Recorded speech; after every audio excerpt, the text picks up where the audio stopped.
എന്താണ് അനുഭവമായിട്ട് ജനിച്ചത്? എന്താണ് അനുഭവമായിട്ട് ജനിച്ചത്? അതിന് ഒരു ഐക്യമുണ്ടാകണം, അതിന് രൂപം ഉണ്ടാകണം. ഇതെല്ലാം നമ്മളുടെ താല്പര്യത്തിൽ വരേണ്ടതാണ്. ഞാനും നീയുമായിട്ടുള്ള ഐക്യമല്ല, നമ്മളിൽ ഉണ്ടാകുന്ന ഐക്യം. ആ ഐക്യത്തിലാണ് ജീവിതത്തിൻ്റെ യാഥാർത്ഥ്യം തെളിഞ്ഞു വരുന്നത്.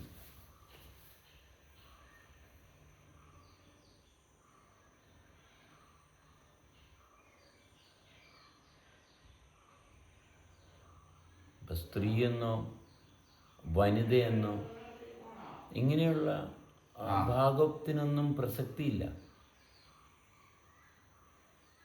ഇതൊന്നും നമ്മൾ എന്ന് പറയുന്ന അവസ്ഥ രൂപം കൊള്ളാത്തത് കൊണ്ട് സംഭവിക്കുന്നതാണ്. നമ്മൾ പോലും ആയിട്ടില്ല. അപ്പോൾ ഒത്തിരി കാര്യങ്ങളുണ്ടാവും, പക്ഷേ കാര്യത്തിൽ കാര്യമുണ്ടാകത്തില്ല, കാര്യത്തിൽ കാര്യമൊന്നും ഉണ്ടാകത്തില്ല. ഉള്ളി പൊളിക്കുന്ന പോലെ ഇരിക്കും. ഇവിടെ നമ്മളുടെ കാര്യത്തിൽ നമ്മളാകാനുള്ള ആ ഉന്മയുണ്ട്.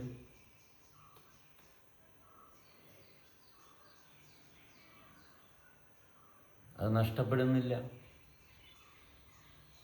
ബുദ്ധി കൊണ്ട് ഉള്ളി പൊളിച്ചാൽ അതിലൊന്നും ഉണ്ടാകത്തില്ല. ഇവിടെ അനുഭവം കൊണ്ട് മുന്നോട്ട് പോകുമ്പോൾ ആത്മബോധമാണ് ലഭ്യമാകുന്നത്.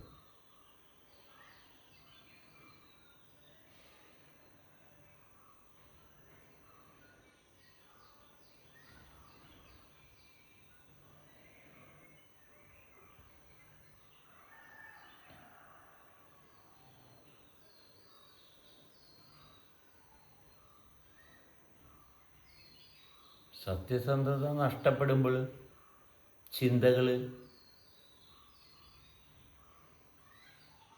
നമ്മളെ സ്വാധീനിക്കാൻ തുടങ്ങും.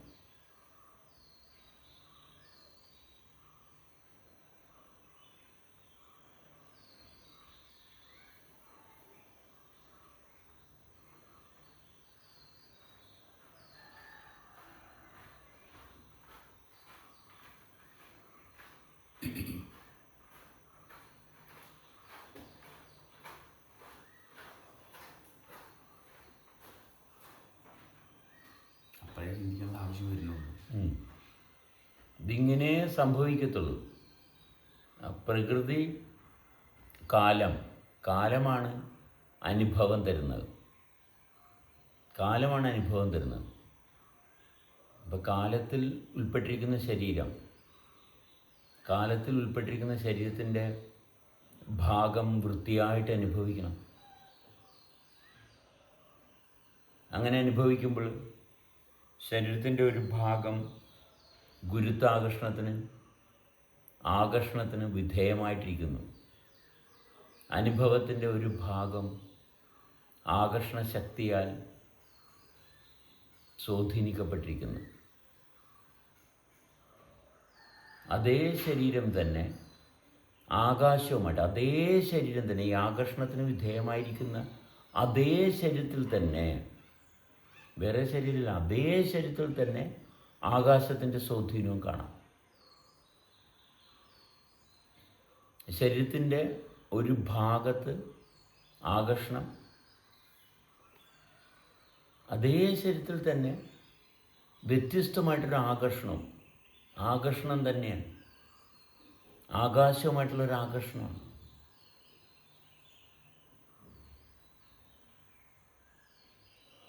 ഇതാണ് ശരീരത്തിൻ്റെ എക്സ്പാൻഷനും കോൺട്രാക്ഷനും. ഒരേ ശരീരത്തിൽ തന്നെ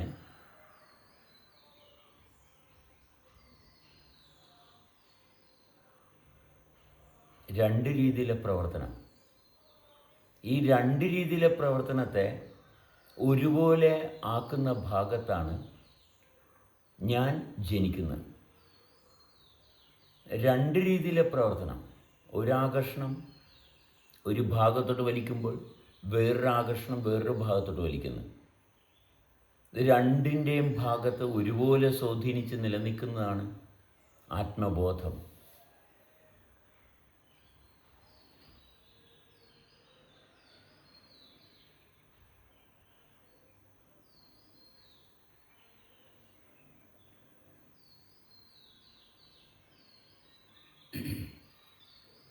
അതാണ് വൃത്തി. അപ്പോൾ ദിവസത്തിൻ്റെ പ്രത്യേകതയല്ല, ഈ രണ്ട് ആകർഷണത്തിൻ്റെ പ്രത്യേകതയാണ്. ദിവസത്തിന് പ്രത്യേകത ഒന്നുമില്ല, ഒരു ദിവസത്തിനും പ്രത്യേകതയില്ല. കാരണം ദിവസം തീരുമാനങ്ങൾ എടുക്കുന്നില്ല, ദിവസത്തിന് താല്പര്യമില്ല, ദിവസത്തിന് ശ്രദ്ധയില്ല. ശ്രദ്ധ വരുന്നത് നമ്മളിലാണ്. നമ്മളിൽ മാത്രമേ ശ്രദ്ധ സാധ്യമാകത്തുള്ളൂ. ദിവസം ഫോക്കസ് ചെയ്യുമ്പോൾ വൺ സൈഡ് അട്രാക്ഷനുമായിട്ട് കണക്ഷനുള്ളൂ. ദിവസം നമ്മൾക്ക് ഫോക്കസ് ചെയ്യാൻ പറ്റത്തില്ല. നമ്മുടെ സ്വപ്നമാണ് ദിവസം എന്ന് പറയുന്നത്. അപ്പോൾ അവിടെ സംഭവിക്കുന്ന ബോഡി അട്രാക്ഷനുമായിട്ട് മാത്രമേ ബന്ധമുള്ളൂ. നമ്മുടെ ഗുരുത്വാകർഷണത്തിൽ നിന്ന് നമ്മൾ മാറി, നമ്മളുടെ ഈ ആകർഷണ ശക്തിയിൽ നിന്ന് മാറുമ്പോൾ അധപ്പതിക്കാൻ തുടങ്ങി. ഇത് നശിക്കുന്നതിൻ്റെ ലക്ഷണങ്ങൾ കാണിക്കും. അപ്പം ചിന്തകൾ അതിക്രമിച്ചു വരും.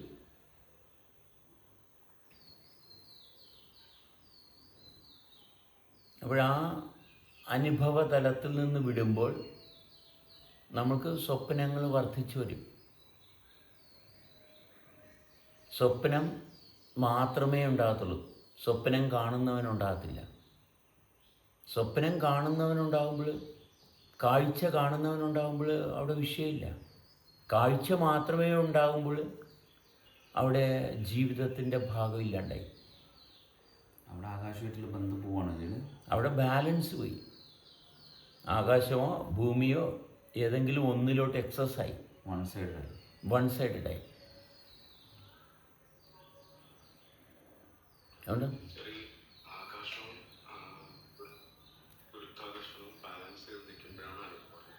അതെ, എന്നാലേ അനുഭവത്തിൽ നിൽക്കാൻ പറ്റത്തുള്ളൂ. അനുഭവം ഉണ്ടെന്ന് തന്നെ പറയാൻ പറ്റത്തുള്ളൂ. ഇത് അനുഭവത്തിലോട്ട് നിൽക്കാൻ പറ്റാത്തതുകൊണ്ടാണ് ആൾക്കാർ വിശ്വാസം, കൂടുതൽ ആൾക്കാരും വിശ്വാസത്തിലാണ് നിൽക്കുന്നത്. എന്താണ്, അനുഭവത്തിലെത്താൻ പറ്റുന്നില്ല. പ്രവൃത്തി ചെയ്യുന്നത് തെറ്റിച്ചാൽ, പ്രവൃത്തി തെറ്റിച്ചാൽ ചെയ്യുന്നത്, ശ്രദ്ധ തെറ്റിപ്പോയി.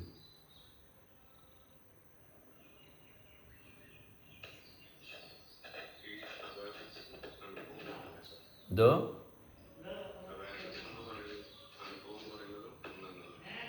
അനുഭവം എന്ന് പറയുന്നതും അവയർനെസ് എന്ന് പറയുന്നതും ഒരു വ്യത്യാസം ഉണ്ടോയെന്ന് ചോദിച്ചാൽ ഉണ്ടെന്ന് പറയേണ്ടി വരും.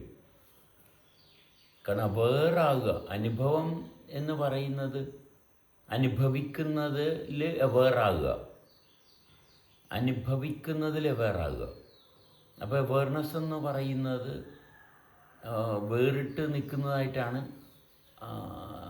കാണപ്പെടുന്നത്.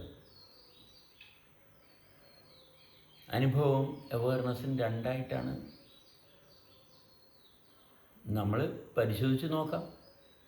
വീണ്ടും സൂക്ഷ്മമായിട്ട് കടന്നു പോകുമ്പോൾ അവെയർനെസ്സും അനുഭവം ഉണ്ടാകുന്നുണ്ടോ? എവിടെയെങ്കിലും ഉണ്ടാകുമായിരിക്കും. കൂടെ വരിക.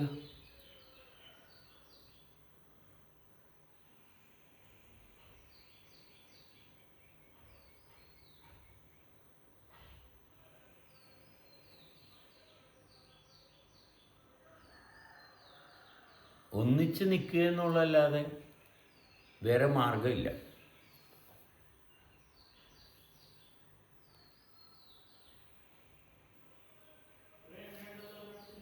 ഒന്നിച്ച് തുടരുക എന്നുള്ളതല്ലാതെ ഇല്ല, ഒന്നിച്ച് തുടരുക എന്നുള്ളതല്ലാണ്ട് വേറെ യാതൊരു മാർഗമില്ല.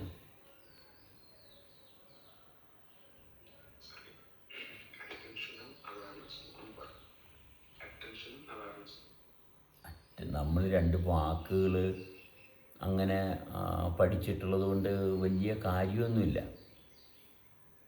നമ്മൾ അറ്റൻഷൻ അവയർനെസ്സും എന്ന് പറഞ്ഞു കഴിഞ്ഞാൽ എന്താ അതിനകത്ത് നമ്മൾ കൊടുക്കേണ്ടത്? നമ്മൾ വാക്കുകൾ വെച്ച് ശ്രദ്ധിക്കുന്നതിന് പകരം നമ്മൾ അനുഭവത്തെ എടുക്കുക. ശരീരത്തിന് ഒരു എക്സ്പാൻഷനുണ്ട്, കോൺട്രാക്ഷനുണ്ട്. അവിടെയാണ് നമ്മളുടെ ഭാഷ വരുന്നത്. അവിടെയാണ് നമുക്ക് നമ്മളുടെ അനുഭവ തലത്തെ സ്പർശിക്കാൻ പറ്റത്തുള്ളൂ. അല്ലാണ്ട് ഒരു കാര്യം പറഞ്ഞിട്ട് അതുപോലെ ആക്കാൻ നോക്കിയാൽ നടക്കത്തില്ല. നടന്നുകൊണ്ടിരിക്കുന്നത് എങ്ങനെയാണ്? ഒരു മിനിറ്റ്. അടാ ആ